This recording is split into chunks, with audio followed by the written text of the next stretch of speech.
right, it looks like we're staying about even at 84. So I'm going to get us started. Hi, everybody. My name is Tammy Strauss. I am the principal of Newton South High School. Again, I just wanted to say welcome.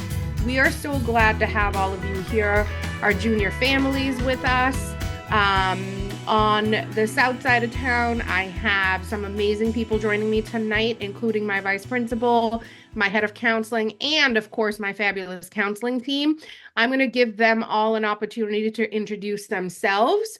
For now, I just wanted to say hello and welcome. And I know that you're going to find this night very, very informative. Please don't worry about taking hundreds of notes. We will also record. We are recording this.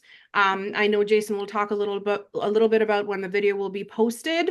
And I hope all of you can give a warm welcome to our newest colleague on the team, Danny Hoffman, who is our college and career counselor. So without further ado, I'm going to pass it over to Mr. Williams, my vice principal. And again, thank you so much for being here. Hi, everybody. Jason Williams, Vice Principal here at Newton South.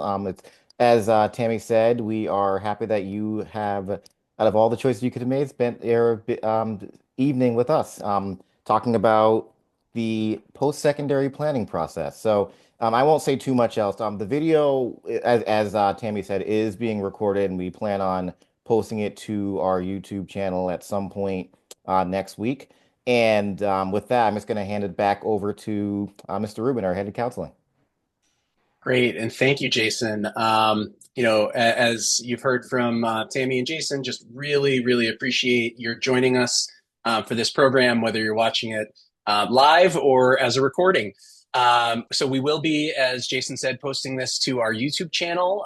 We will also be sending it out via Parent Square, so perhaps you're watching it that way right now.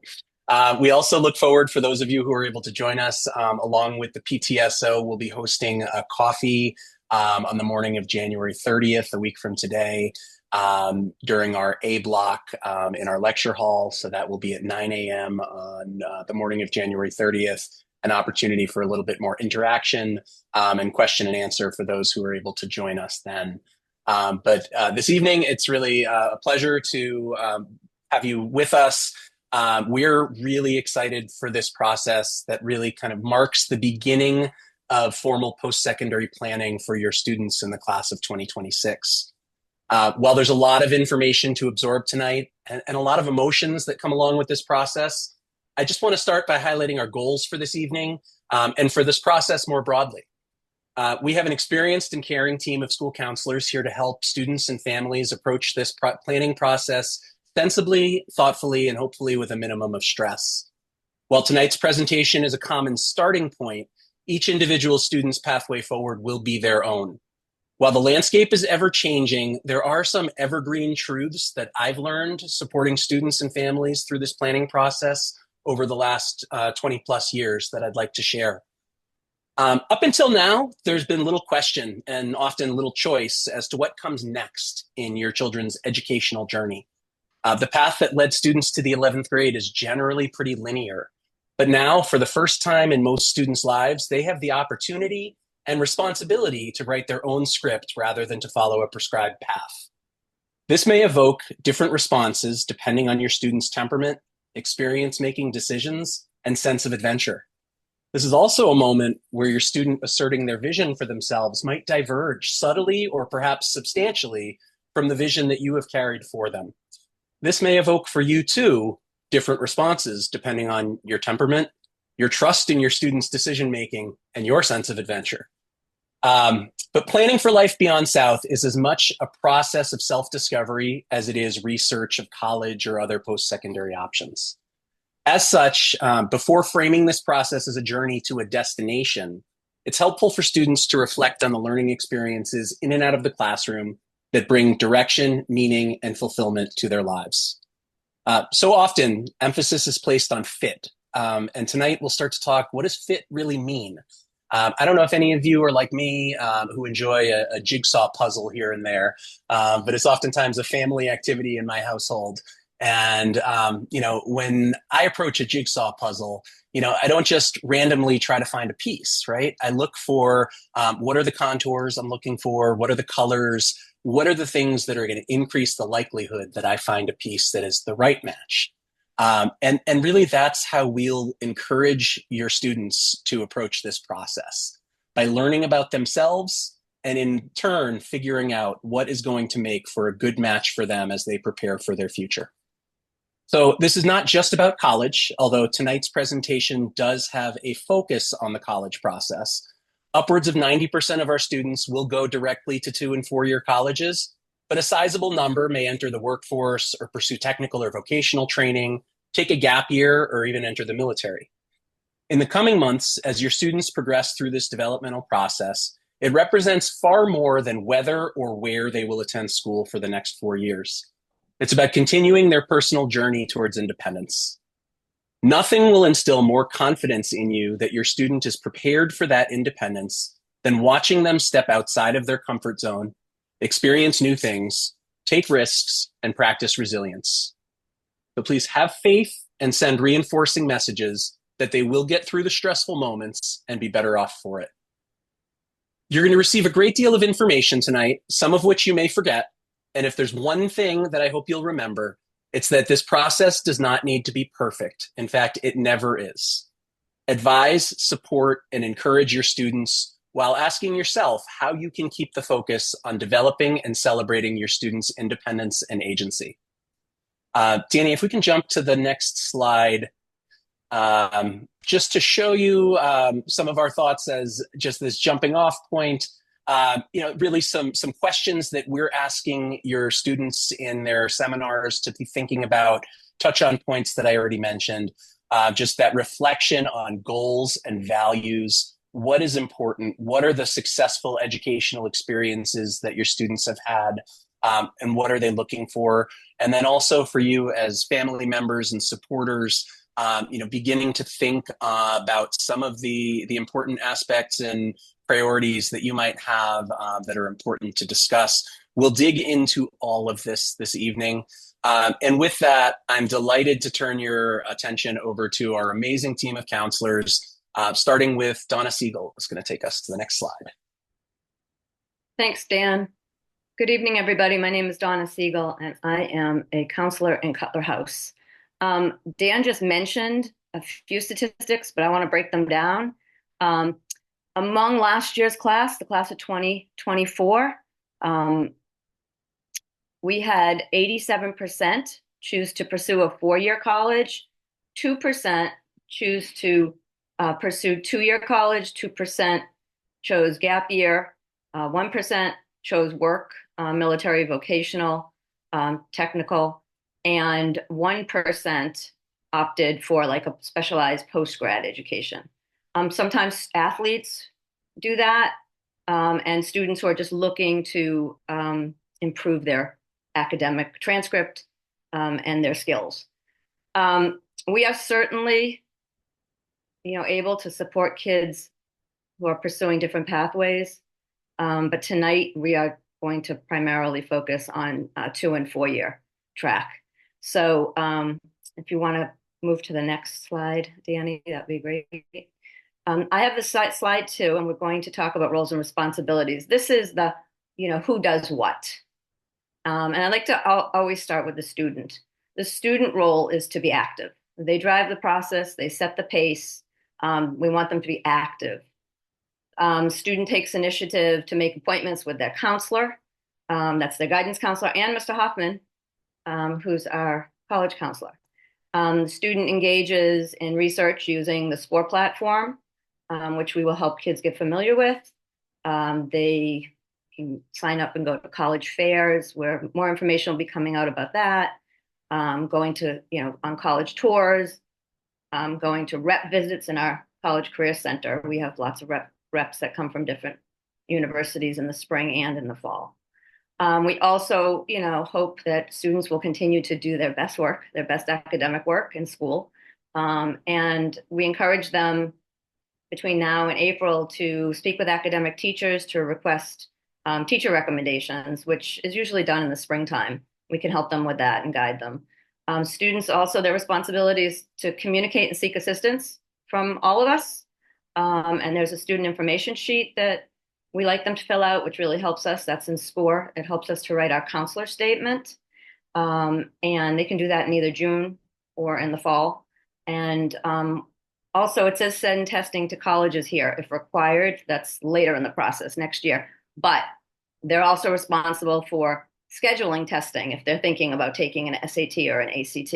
And we're happy to talk with kids and just help them decide what's a best fit if testing is something that they should pursue. Let's switch over to the counselor role. So the counselor's role is to basically support and coach and navigate students through this entire process, or I should say students and families. We provide a lot of support in different ways, a lot of emotional support. We will help students stay on a timeline of what they need to do when. We have a lot of tips, and we have a packet that we give out next year that will be helpful to them. We help students develop balanced and reasonable college lists. They can meet with their counselor. They can meet with Mr. Hoffman. We remind and encourage students to use a variety of tools to perform their research. We facilitate completion of application, parts of the application we help them with. We're happy to review essays and provide guidance around the financial aid process and scholarships. Okay, and let's shift over to the family role. Basically, the family's role is to offer perspective and support without judgment, and provide insights on options and limitations. That would be limitations financially, limitations geographically, help students stay organized and on top of deadlines. If you can, work with your child. Communicate openly in a way that works for you and your student. Share questions and concerns. Reach out to us. We can all meet together. We can set up meetings. You can set up meetings with Mr. Hoffman as well. The family helps with financial aid applications. And also there is a parent caregiver information sheet that will be filled out at some point in the fall in SCORE, which also helps us write our counselor statement. We love to get your perspective, and it's just a wonderful way for you to also just sort of take a stroll down memory lane and see how much your child has progressed over the years. I think those are my 2 slides. Thanks again for joining us tonight, and I'm passing it off to Christina Brown. All right. Thanks, Donna. My name is Christina Brown. I'm a counselor in the Goldrick House, and welcome. So I'm going to talk about admissions terminology. Colleges determine this if they're going to be offering early decision or early action at their school, or restrictive early action, which we'll talk about. Early decision is a binding choice. So it's really important if you decide that you want to do early decision because you're going to just apply to one school. So you want to really research the programs, the majors that they offer, campus life, and financial aid. Because it's binding, it means that, when you do a financial aid calculator, you're saying, okay, if we get into this school, we're going to go to this school. If my child gets in, they're going to go. And you're going to pay the price that the college asks. So it's a really big decision to think about if a school is an early decision school. Typically, these come out November 1st, but we've seen some variation there as well. Early action is another variation and that colleges will use. This is not binding, so you can apply to as many early action schools as you'd like. We'll talk later about limiting the amount of schools that you apply to, just to keep it manageable throughout the whole process. So again, you submit your application early, usually around November 1st. And with both of these, early action and early decision, you hear back usually in December-ish, depending on the school, they'll let you know. All right, on the next slide, restrictive early action. Some schools offer this option instead of early decision or early action. These are schools like Princeton, Harvard, Yale, Stanford, Notre Dame. What it means is that you can apply to their school, and then you can apply to other schools that are not private. So if you wanted to add in some state schools, you could do that in addition to this one restrictive early action school. It's not binding. just like the other early actions. So it gives you a little bit of freedom there. But again, the schools determine this. So, it really is like, what is your best fit school and what are you thinking about? And then, you kind of follow those guidelines. Another one we don't have listed up here is ED2. So that's early decision 2. It's just early decision, but kind of pushed off a little farther along down the timeline. So say you applied to an early decision school, didn't get in, you could then kind of put your heart and soul into the next one, into your early decision 2 option. Then we have regular decision. All schools are going to offer this. Typically, the timeline for application is January, February. And, that's a great option, especially like many students here at South do apply early, but I would say it's a great option to give yourself the time over the fall and, apply to those regular decision schools. And certainly you can do a mix of both. And then the rolling applications, these start as early as October, but they'll go all the way through the school year pretty much. So if you're maybe not sure about college, some schools are just rolling and you can apply in the fall. But if you're like kind of deciding in December, January, if you even want to apply, there's plenty of schools that offer rolling admissions where you can apply throughout the spring. All right, and then I think I'm going to hand it off to Danny Hoffman. Yes, that's me. Hi, everybody. Danny Hoffman. Really excited to meet many of you for the first time. I am the College and Career Counselor. I'm going to take a moment to just talk a little bit about standardized testing and the tests you might use as a part of your admissions process. So you may recognize some of these, right? The first is the SAT, the Scholastic Assessment Test, and the ACT. These are the 2 most common standardized tests that folks might choose to use as a part of their testing process. The key with both of these is to start thinking about what your plan might be, which test you might like to try. We generally encourage folks to take 2 sittings of one of those tests. You can get free practice exams, so that can be a good way to try out one of the tests and get a feel for the different styles. There has been some recommendations recently as the ACT is shifting their testing approach to stick with the SAT this year, but I really encourage folks to kind of take a look at both tests, see which one might feel better to you, and then make that decision. One of the key things that test agencies really encourage is to wait, right? Your scores will improve the longer you're in school. So don't feel like you have to jump on board and start testing next week, right? Take some time, choose a test that's going to work for you, and then sit for a second test probably in the early fall, right? So, there's options in March, April, May, and June. Create a plan over the summer, and then choose your test again in early fall. The TOEFL is the test of English as a foreign language. This is really only for students whose English is not your first language, and usually if you haven't been in the US or you haven't been at a school where English is the primary language of instruction for 4 years. Duolingo is another option for this, and schools will have different policies around this. So if that's something that might apply to you, come talk to your school counselor, come talk to me, and we can identify what an option is for you there.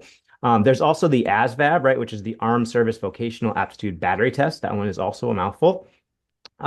It's really a unique opportunity to kind of take an exam that may provide some really supportive guidance on what types of vocations you'll be suited for, specifically within the armed services, although some folks will also use it to identify other career pathways that might be a good fit.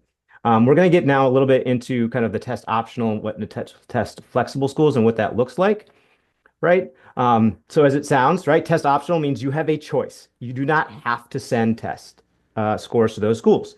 And 90% of schools in the US right now are test optional, right? There are a handful that are required, which we'll get to kind of in a minute, but by and large, most schools are test optional. You decide whether or not you want to submit test scores.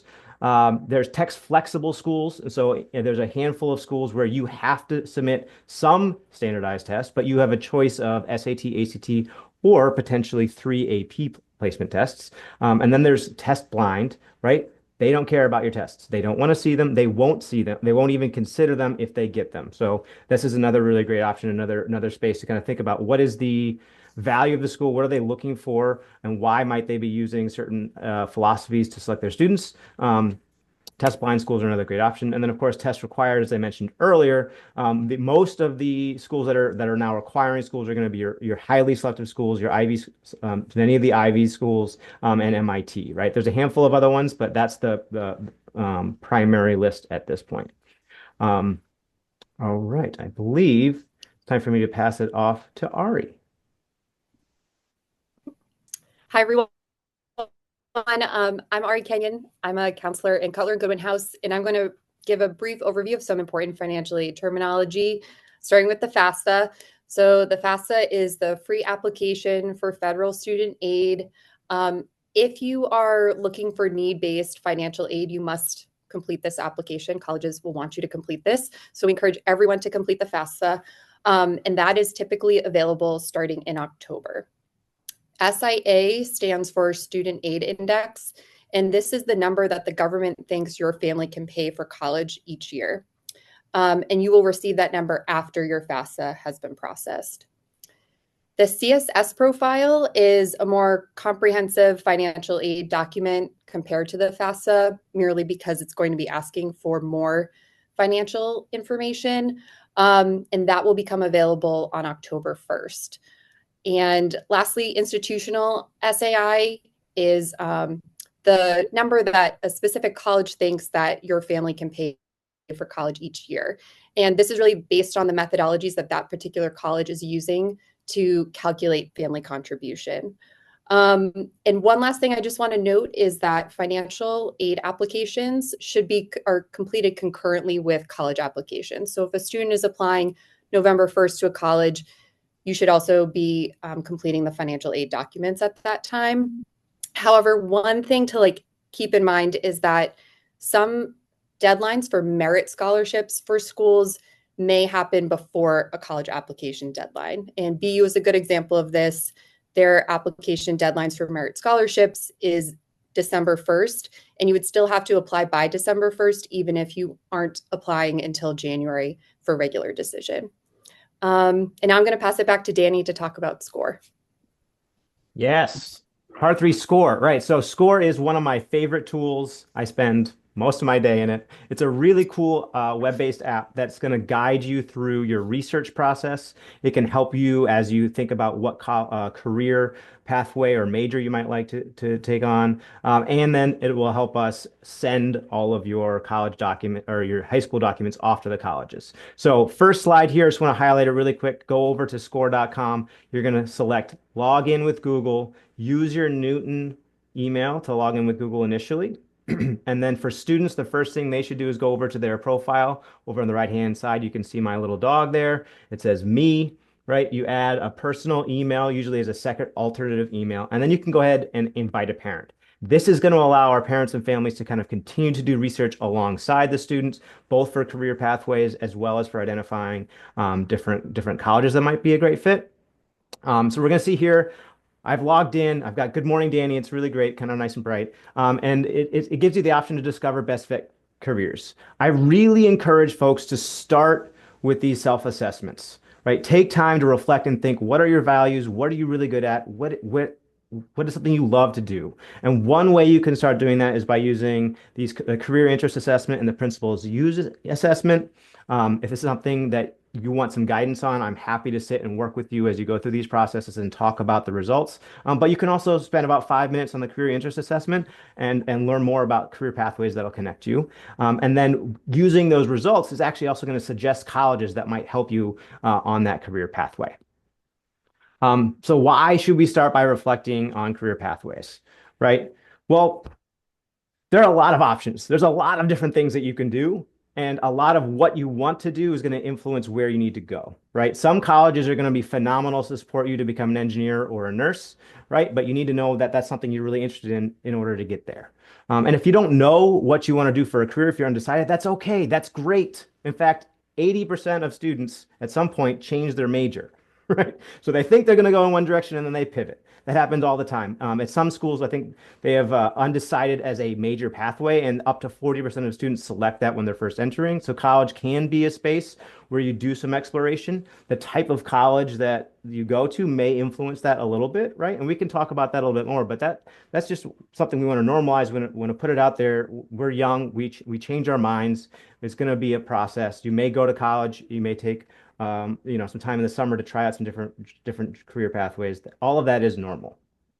All right, so quickly want to go over the kind of nuts and bolts on just how to do a college search and score. You log right in, and you can go ahead and click on the Discover tab. It's going to take you to kind of a place where you can kind of immediately do some filtering. There's also a really fun little kind of quiz that allows you to kind of select what are some of the things that are most important to you. You can filter by your major, the location, how far away from Newton maybe you want to go. Maybe we want to go 500 plus miles away. Maybe we want to stay within, a 2-hour drive. All of those are pieces to conducting your college search. And those are things that you can kind of find fairly easily here on your search feature. And I'm going to pass it off back to Ari to talk a little bit more about fit. Thanks, Danny. So as Danny started to talk about, when we're starting to develop college lists with students, we really want to be thinking about best fit. And SCORE is a great tool because you can plug in some of those preferences that you want. But I'm going to talk more like big picture about fit considerations. So we want to be thinking about 3 categories: personal, academic, and financial. And we want these 3 categories to be guiding students about which colleges we're going to put on this list. So in terms of personal, we want students to consider, does this college align with my values? Is it going to give me the social and extracurricular experiences I hope for? And is it going to meet my geographic preferences? Like, where do I want to be in the world? What weather do I want? How far close away from home do I want to be? Second is academic.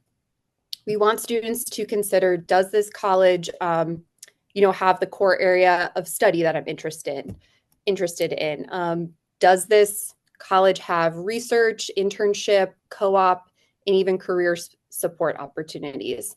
And also, you want to be thinking about, if you're a student that has a specific learning need, what are the academic support programs available to help you in college? And lastly, financial. We want students and families to be thinking about the cost of college. What, as a family, what can you contribute? What are the scholarships available, and what are the financial aid packages available?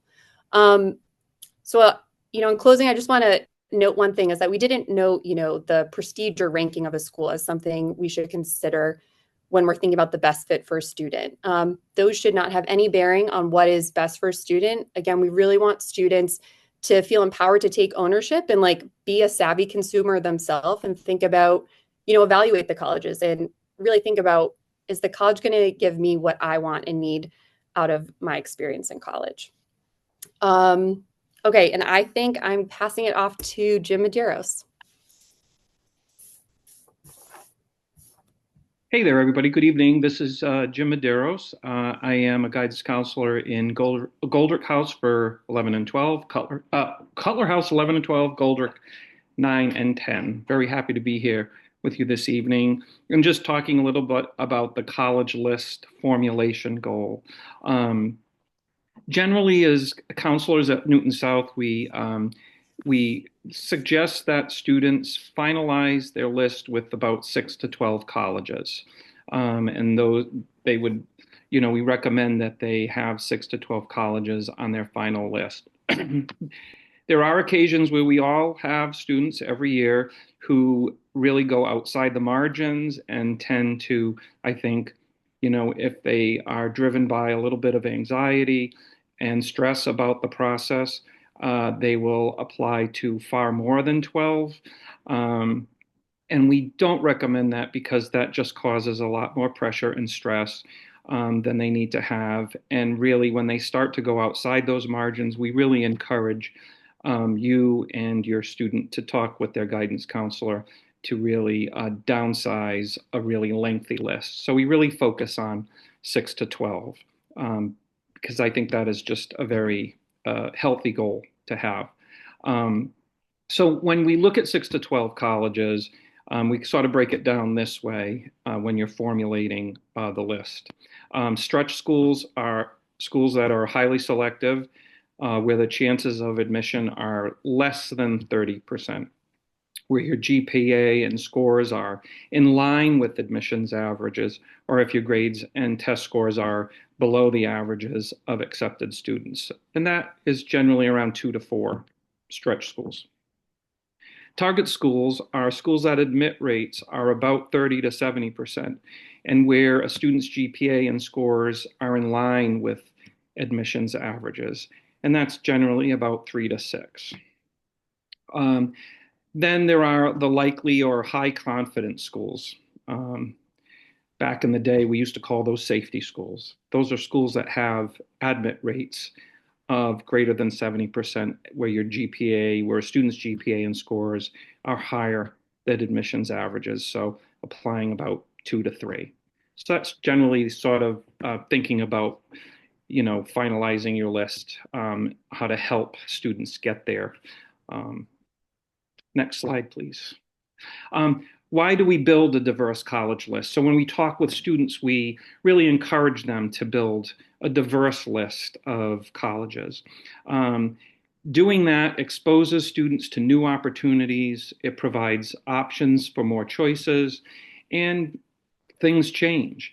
I think each of us as counselors have always run across situations where students will tell us in their junior year that they want to be far away from home. Further away, the better. If they can be on the West Coast or out in the Midwest, they want to be far from Newton. I think it's always important to maybe include a couple of schools that are local, because things change.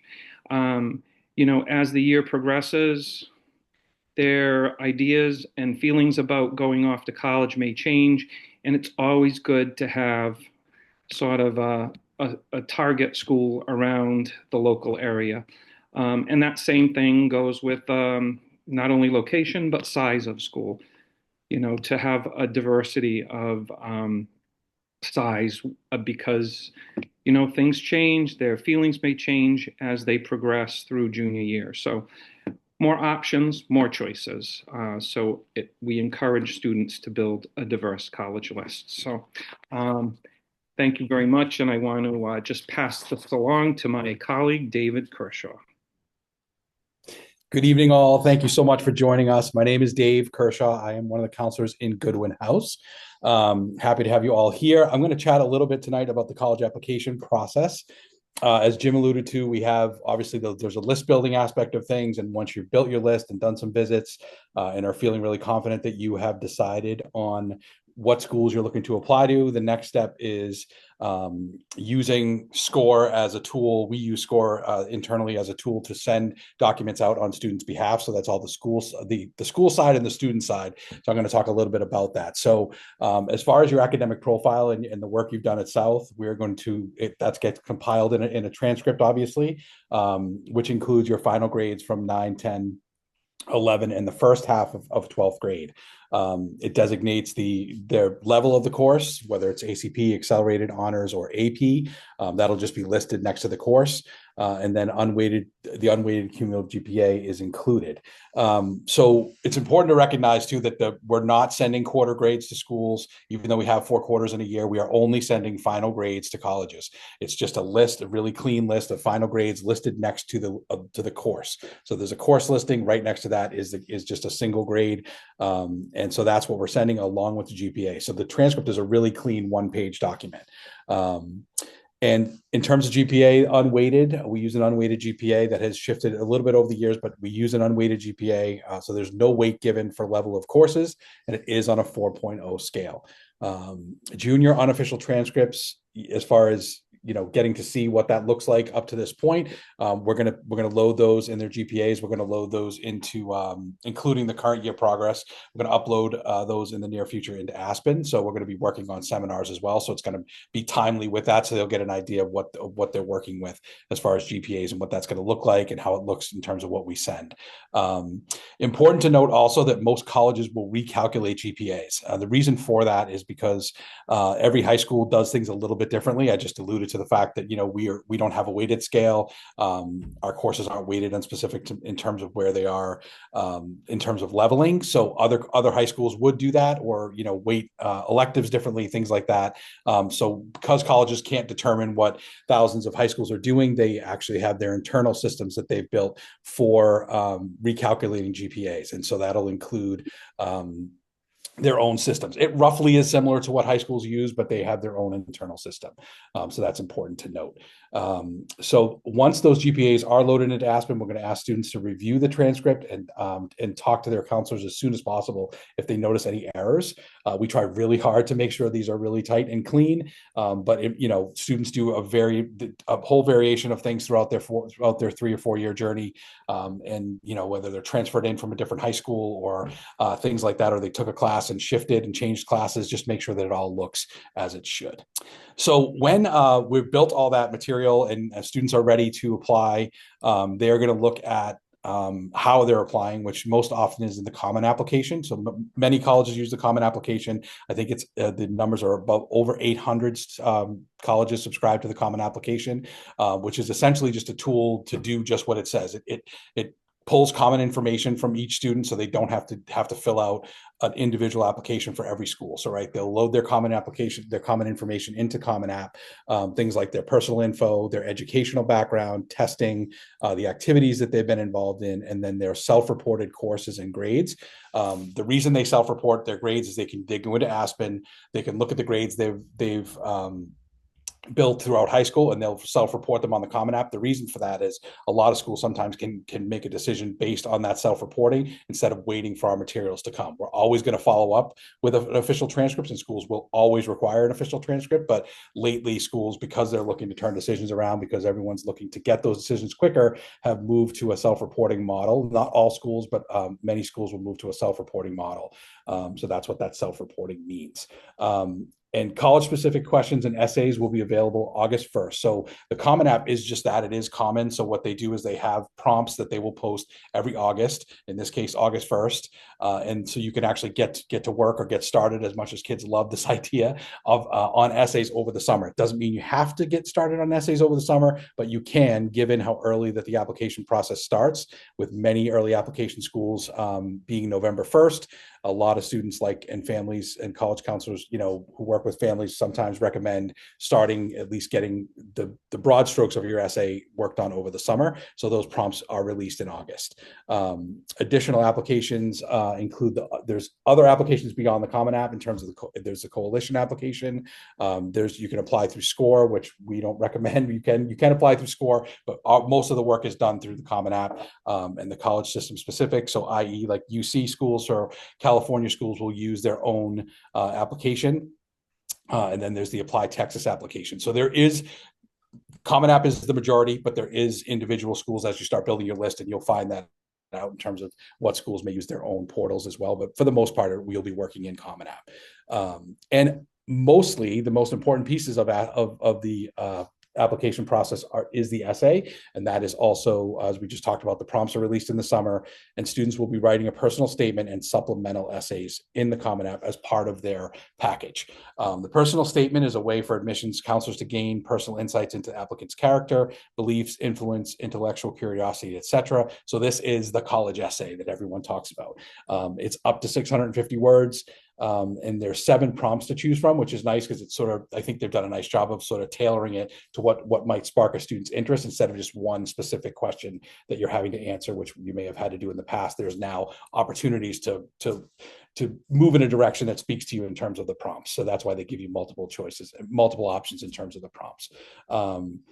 You'll build the essay, and then in addition to that, because the Common App is common and it's gathering just the basic structures of your background, specific schools will want to drill down on that and get more specific information about you. And how they do that is using supplemental essays. And so supplemental essays are essentially questions focused specifically more on the school. Why are you applying to their college? Why are you interested in a specific major? And which activity is important to you? Things like that. Those are a little bit shorter. They're 250 words, but they're more concise. But as this says, and I'll wrap up with this, these matter a lot, which is pretty rough language for the fact that we want you to spend time on these and make sure you're having lots of eyes and ears see them. Not too many where it's there's too many opinions coming at you, but definitely trusted members of your family, your counselors, things like that, to make sure that because often when you're working on something, you can go astray when you've seen it so many times personally. So double checking that writing and making sure even those supplementals that are 250 word max are really impactful and speak to who you are. So that's how that works. And obviously, again, we're here throughout this process. At any point, we know it is stressful because you're trying to distill yourself and all the amazing things your students and children have done in their 4-year high school journey in 650 words is really challenging. So we're here to help. And with that, I'm going to pass it off to my friend Shira Limmer. Hi, everyone. I'm Shira Limmer. I'm one of the counselors in Wheeler House, and I'm going to talk to you about recommendations. So in May and June, students should be asking 2 of their junior year teachers to write a letter on their behalf. Those teachers might then ask the students to complete an additional form, which helps them complete the recommendation. At least one should be in a core academic field. And if some college students should be looking at what colleges specifically request. They may request a specific subject area teacher. And if a student is majoring in a particular field, such as a STEM area, they should consider a STEM teacher. Or if they're going to study art, they should be considering an art teacher as well.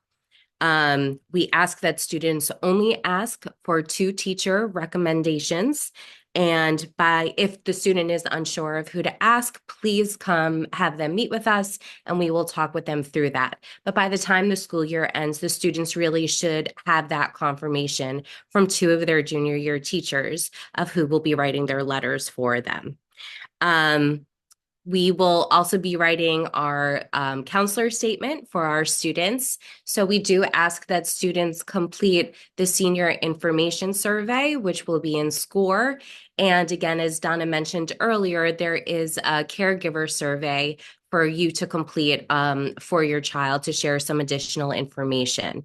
That part is optional, though we do enjoy receiving them, but the senior information survey really is crucial for us because it gives us additional insight into what students are looking for and what we make sure that we include in the counselor statement for them.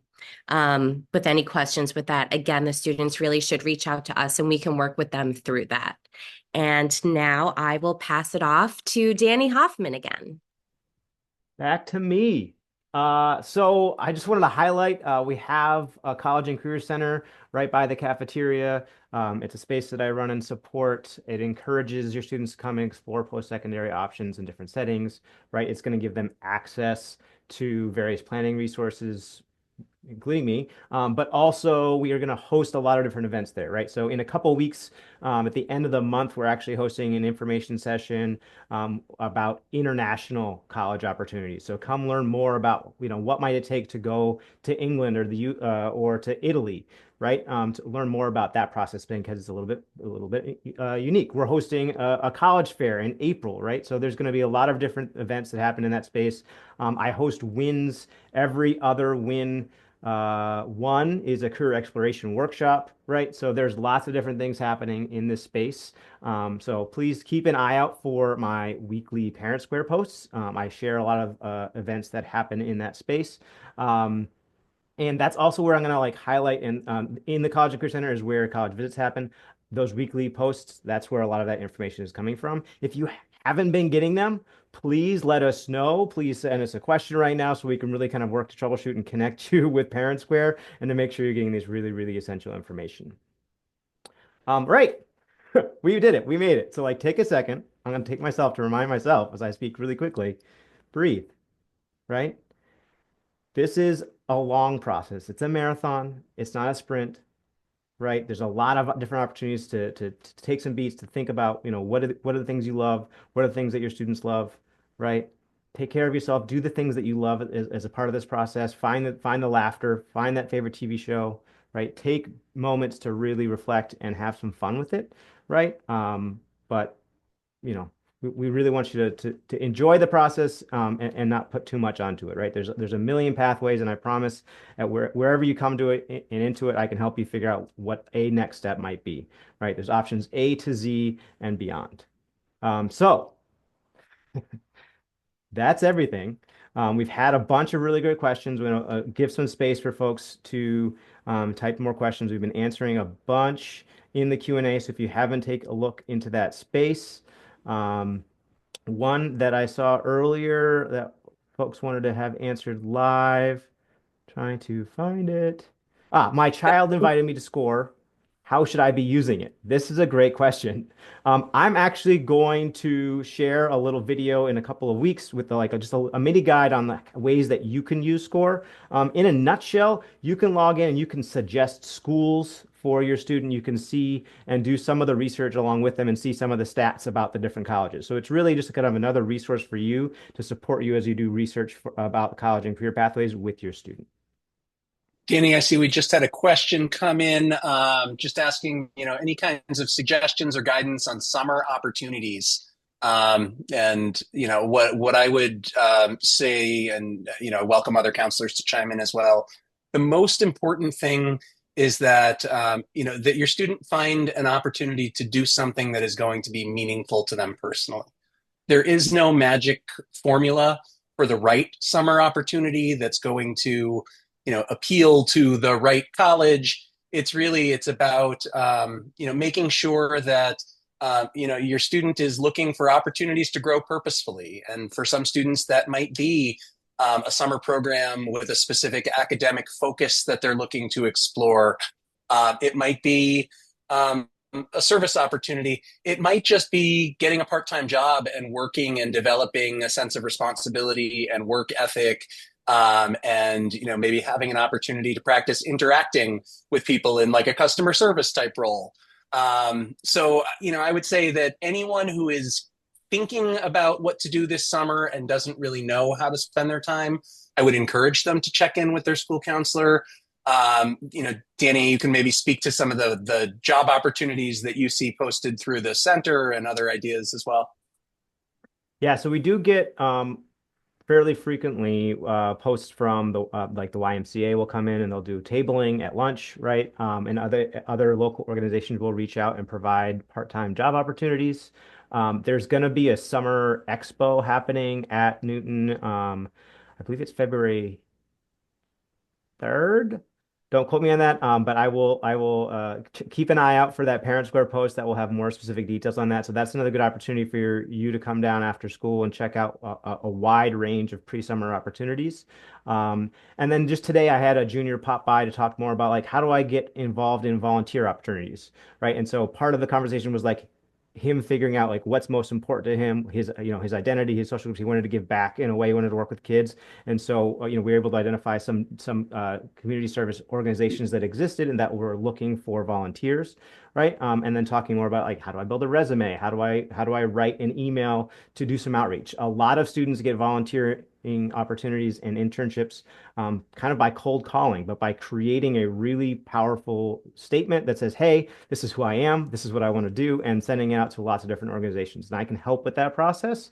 And then some of that's just really going to be on the student to kind of be doing that kind of heavy legwork. Danny, you were correct. It is February 3rd, the Expo Yes. at 5:30 to 8. Great. Thank you, Donna. And Danny, I noticed while you're on a roll, I saw a question come in just asking if you could talk a little bit more about some of the career workshops, the Every Other Wednesday career exploration, or Every Other Win One career exploration. Yeah, so Every Other Win One, we partner with Mass Hire. So they come in, we do a couple of different things. Is one, I will walk the students right through that career exploration workshop that we do on SCORE. So they do a quick inventory to kind of match with some potential career pathways. And then while that's happening, other students will be meeting with our Mass Hire partners and doing some virtual reality tutorials, right? So there's an opportunity for to put on this headset and to try out assisting in a knee surgery or climbing up a windmill and kind of becoming a windmill technician and just seeing like what some of the nuts and bolts of some of those experiences might look like. It's pretty cool. If a little disjointing, and from the outside, I'm watching and kids are kind of like just sanding the space, kind of swaying, playing this little video game. But like it really does expose folks to some of the different career pathways that exist. And if students are really into certain ones, we can also provide additional training that may support them as they transition into those career pathways. So one of the questions that came up is about students and how we will support them in launching and setting up and using SCORE. And so I just wanted to mention it to everyone that counselors are having junior seminars in the next 2 weeks, starting this week and next week, and that we will go over all of those things with students, from logging on to setting it up and utilizing the resources there. Yeah, even as a part of that process, the goal is over the course of really the next, through June, essentially, there'll be probably about 3 different workshops where we'll come together and take a moment to like do part of this process together. And then students will go off and hopefully have some time to do some independent research. And then they'll come back and we'll kind of continue to have these conversations as folks are thinking about what classes do they want to take, right, for senior year, what are the things that are most important to them. And then, the last meeting really in May or June, we're going to have the students write emails to their teachers, be like, hey, like I've had a really great relationship with you. Will you write me a letter of recommendation? So we're going to have moments for students to come and work with us on that. And then students are also going to be responsible for a lot of that research and action steps on their own as well. I have noticed a couple of questions about the email from Dr. Nolan that referenced Newton's partnership with Varsity Tutors. I will just speak for myself. I have not yet gotten feedback from any students or families about their experiences accessing support through Varsity Tutors. I'm not sure if any of the other counselors have, but then I also specifically see a question about is that a resource that might be available to support students with essay writing and review?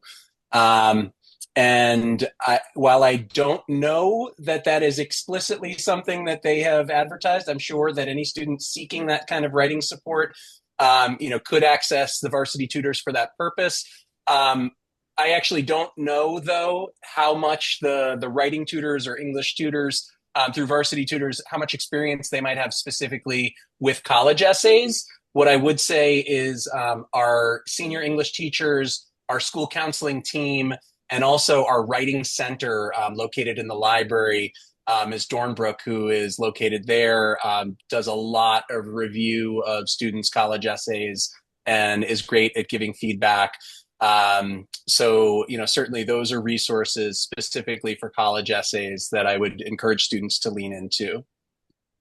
I also just wanted to mention, we also have the senior seminar in the fall where we give students really step-by-step detailed information about completing the application. So it's not like we wrap up in June and let them fly free. We're still going to be meeting with them and walking them through all of those steps early next year.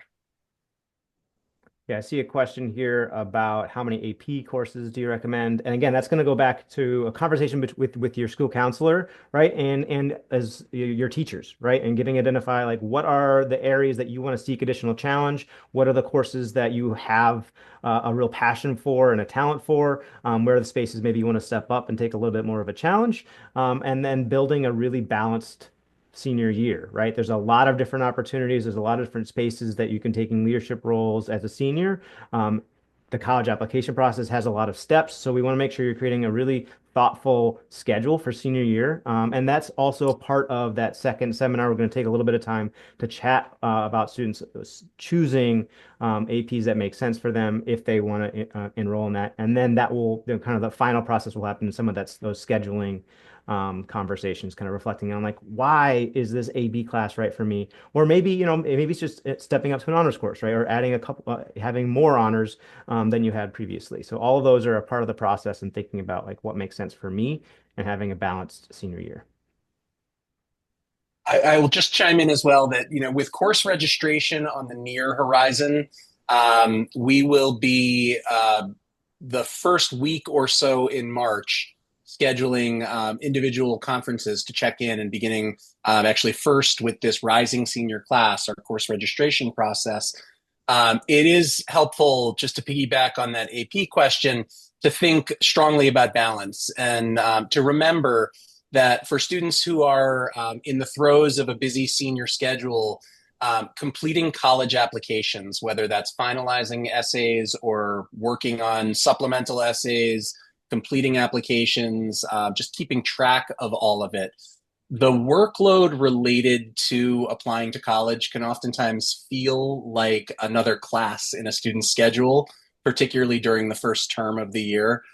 So just something for your students to be really mindful about as they look ahead and plan for the next year is, are they going to be able to manage all of those obligations and time commitments and do so in a way that feels manageable for them.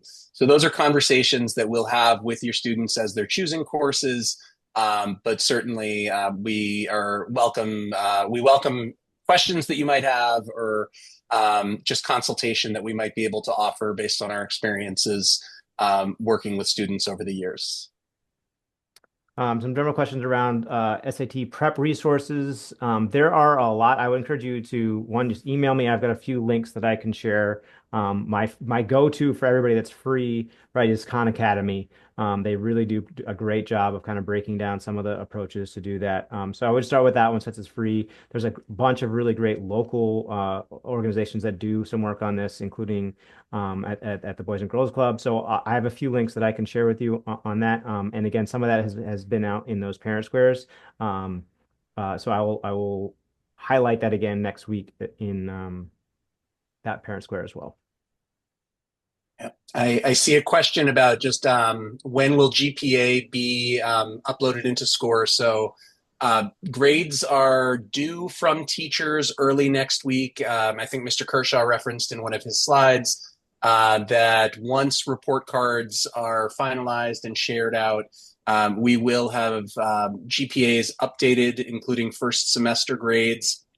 And I expect that will get uploaded into SCORE, and unofficial transcripts will be uploaded into Aspen for student review. Probably the first week in February, I think, is a fair timeline estimate. It might be a little bit earlier, but the first week in February is our target. Some questions here around essays and essay support. As Troy is typing around when will prompts be available? You can actually kind of go back and look at previous year's prompts, and most of the time, those prompts are similar for the Common App. A lot of the colleges tend to change their questions a little bit more frequently, but most of those questions have been fairly similar for the past 10 or so years. So the personal essay can certainly be started, a little earlier in the summer or late in the spring. You can start drafting on that, looking at some of those prompts. One of the prompts is actually like write about anything you want. Right. So like there's a lot of leeway there. And then some questions here around the college essay guide sessions. We're going to look into a variety of different options. I believe we still have access to the college essay guide course. So I'm still navigating and figuring out which exactly when certain things will be offered. But there will continue to be kind of resources shared via Parent Square as well as through those win blocks. So I'm hoping to do the college essay guide again this spring, but we're still finalizing the details. Great. We'll give it another just minute or so to see if any other questions come in. I noticed a parent thanking Danny for all of his communication. I want to say just on my behalf, we echo those same sentiments because I know the department has just been it's just been truly gifted with Danny's skills in terms of communication, keeping everything lean, making sure that the kids are getting the accurate information. It's been awesome. So thank you, Danny. Dave, thank you. Certainly, I echo that. Speak on behalf of all of us that it's just been a really smooth transition. After saying goodbye to Kathy, our previous college and career center counselor, after 10 years, Danny's come in and done a great job. So thank you very much for all of that. I am seeing one more question that came in that I just want to speak to. The question is around resources to help students determine if a school might be a good fit from a support perspective. So students with disabilities who might be seeking either accommodations or other supports at the higher education level. And I just want to reiterate, we will be offering some additional sessions with a more specific focus, one of which will be special considerations for navigating this process, the search process for students with disabilities. There's certainly a range of the types of services that are available at schools. As the 504 chairperson for the building, I can speak to really any institution that receives even $1 of federal funding is required to comply with any and all Americans with Disability Act's regulations. So from an accommodations standpoint, virtually all colleges and universities in the country are required to provide appropriate accommodation for any students with an impairment or disabling condition. If students are looking for services at very few colleges, is that going to look exactly like what services might look like in the secondary level, in the high school level. But there are colleges that will have learning centers that can provide some oversight and liaison work, and some that offer like structured programs that are even more supported, where they have learning specialists who are working with students, professors to help coordinate and help them manage their work. I should note that those are oftentimes fee for service at schools, so those might cost money on top of the tuition. So those are things to look into. Certainly you can discuss with your child's liaison as we prepare for that transition to higher education.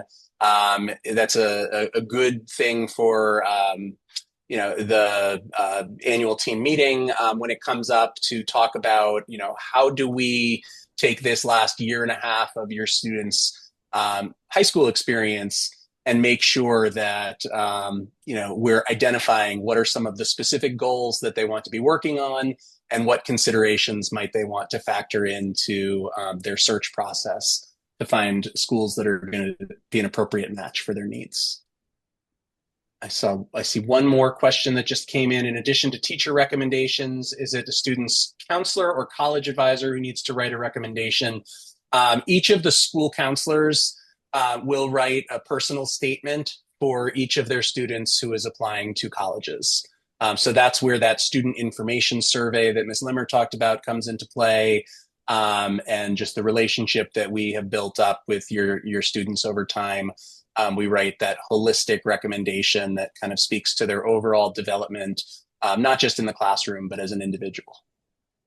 And I think it's looking like that just about wraps up the questions that are coming in. I just want to reiterate again, though, that a week from today, Thursday, January 30th, the PTSO, in conjunction with our department, will be hosting a parent coffee in the morning. So if that's something that you are able to join for, I know PTSO has sent out a Sign Up Genius so that you can sign up and they'll have an idea of how many people will be there for coffee and snacks. But we look forward to interacting face-to-face at that time for those that are able to join us. And as always, please reach out anytime if we can be supportive and helpful to you in any way. And with that said, thank you very much. Have a great evening, and we'll follow up by sharing the recording of this with you once it's available. Bye, all. Take care. Have a good night.